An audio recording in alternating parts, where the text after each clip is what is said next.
Is it just me, guys, or is loathing your bobbin a perfect opportunity to doubt all of your life choices so far and also to let your resting beach face shine? No? Just me? So I realized something. Women are pregnant for 9 months. Okay, I'm not that stupid. What I meant to say is that during these 9 months, you just simply cannot avoid going to fancy parties. Like, for example, weddings, birthdays, Christmas and New Year's party. Well, for me, it's gonna be the holidays while I'm very heavily pregnant and I realized I don't have any dresses. And I don't want to spend this time in my pajamas. Only in my pajamas. And I also didn't want to spend a fortune on some dresses I will only get to wear a couple of times. So I went thrifting and I found these.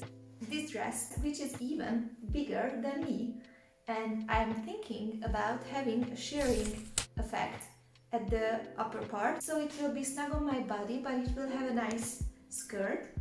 And also I'm gonna change these horrendous buttons, and I found these three velvet dresses which are way too small for me, and I'm trying to make them into one dress actually with kind of a quilting effect. I hope it's gonna turn out fine or beautiful.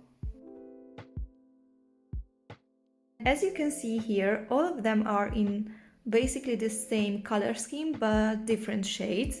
So I think it's gonna be a really interesting dress. Dress number 1.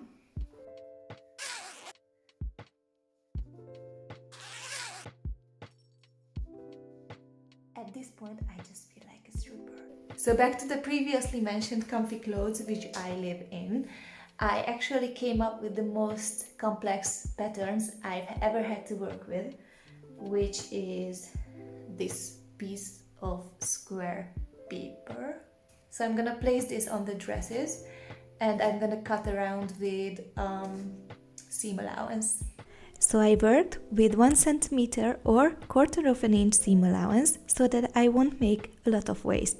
I also tried to fold and cut multiple layers at the same time to save some time, but it was an unexpectedly long process anyways.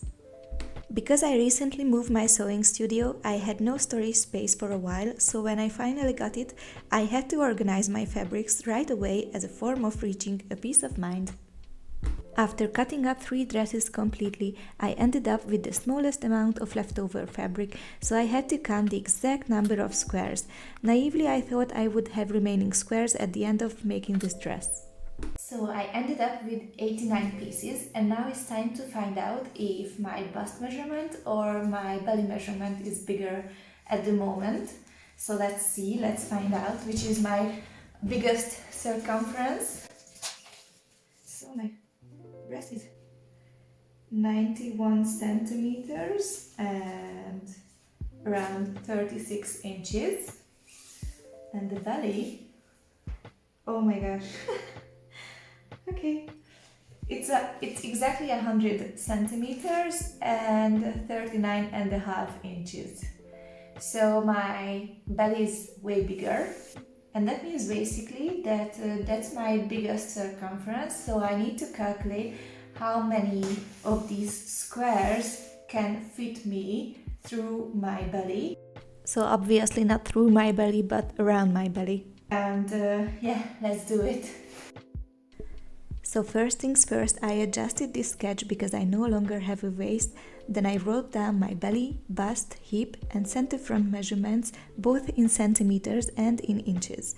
I divided the belly measurement by 9 centimeters because that is the width of my squares. My calculation said I need 11 squares for my belly. Later it turned out that I kept the stretchiness of this velvet material quite well, and I only needed 8 squares for a nice snug fit. Here I'm assembling the first 6 pieces of squares together, and I'm gonna connect them with my serger at the sides. In order to do that, first I had to fix my serger because some of its parts fell off from it during moving. Guys, this is a 40-50-year-old heavy-duty machine, so I pushed this task back as long as I could. But 1.5 hours later, my husband and I managed to fix and thread this beast. This is the moment I started this sewing marathon that brought many ups and a couple of downs. But look how stretchy my first row of squares is thanks to this beautiful seam. After finishing each row, I cut away any extra pieces that were bothering me. Next, I assembled and made the second row and the one after, and so on. I don't know about you guys, but I always have a first milestone with my projects where I feel like I finally made progress after a lot of planning, cutting and preparing.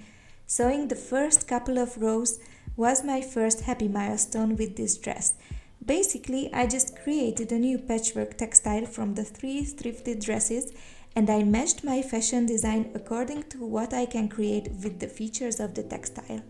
Maybe I will have 1, 2, 3, 4, 5, 6, 7, 8 squares altogether for my circumference. And I went ahead and pinned this side here. So it's time for a first fitting. Okay, so this is how it looks so far. And I like the tightness around here, this part, but I think it's too tight here. So I think I'm gonna add more squares here, basically at the side seams. And also I will see what will gonna happen with the top part. But so far so good. Especially good when I can plan my next sewing pattern while I'm having my afternoon coffee and snacks.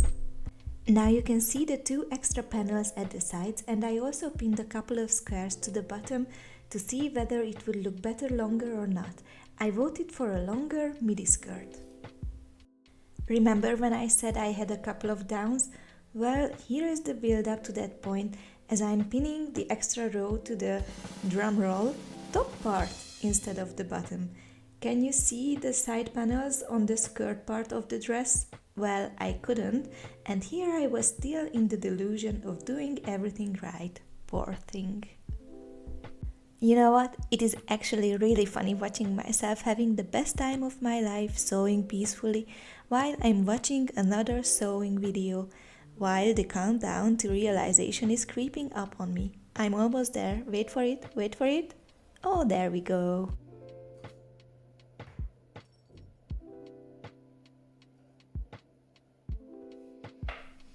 But why am I smelling the garment? Does it make the mistake go away or what? And there was no way I was gonna seam rip this whole thing away. So I did what I do best in life. I just cut the problematic part off. I triple checked if this time I was pinning this piece to the bottom, and I redid everything. I pinned the center back seam, and as you can see there are quite a lot of inconsistencies, but I never really worry about them because sooner or later I will correct those. I think that gives freedom to creating a garment, to just have the options and then deciding on one thing. Originally I wanted to have sleeves, but after cutting and using up the squares I had almost nothing left to work with. I traced around one of the remaining sleeves to create a pattern and use this as a guide for joining the smallest pieces together. So the next day I started with joining these itsy bitsy pieces together.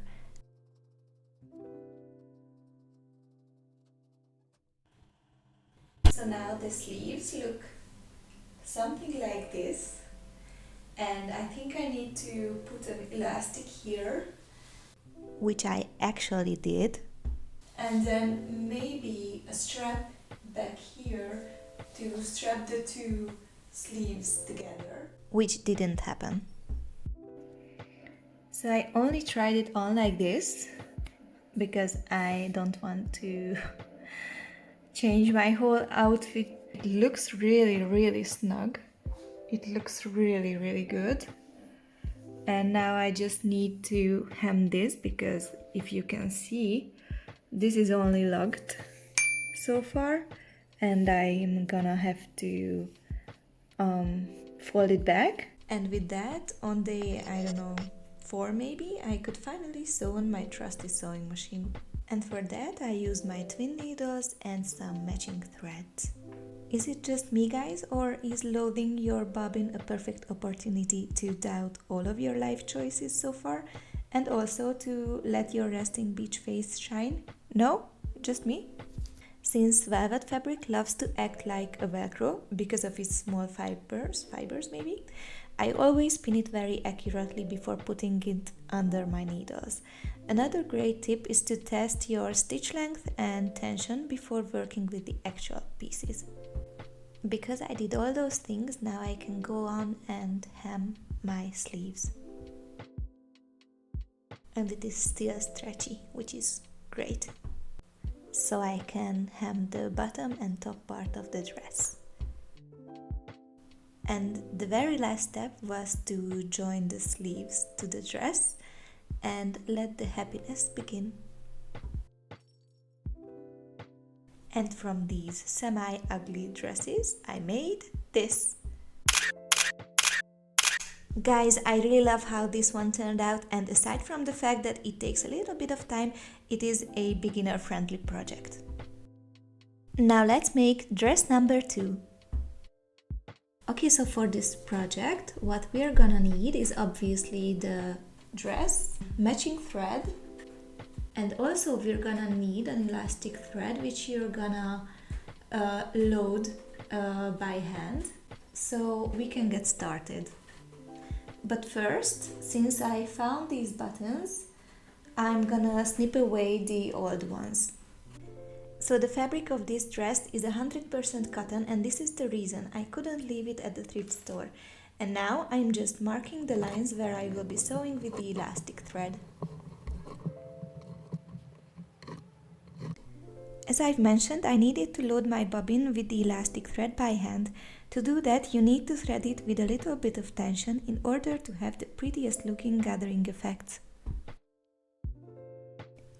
And now all I have to do is to sew straight lines parallel to each other and to fear of the bobbin running out of thread without me noticing it.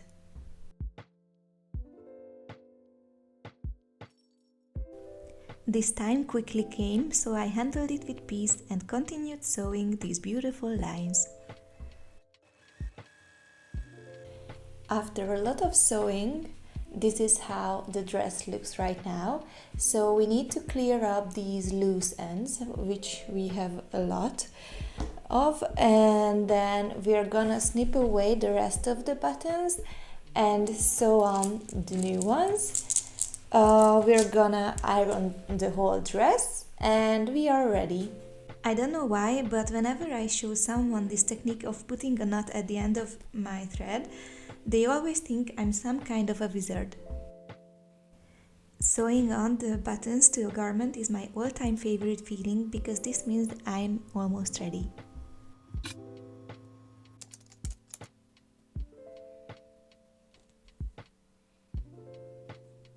Unfortunately, I don't have a lot of footage of the before dress because I'm an amateur YouTuber, but this was the before and this is how it turned out. I don't know if it's an embarrassing thing to say, but this dress is my favorite thrift flip so far, despite this being a fairly easy work. I am definitely gonna wear it after the pregnancy because I can see myself styling it dressier and styling it more casual, like with boots and leather jackets as well. Thank you guys for watching my video. If you liked it, please subscribe and I will see you in my next one. Bye!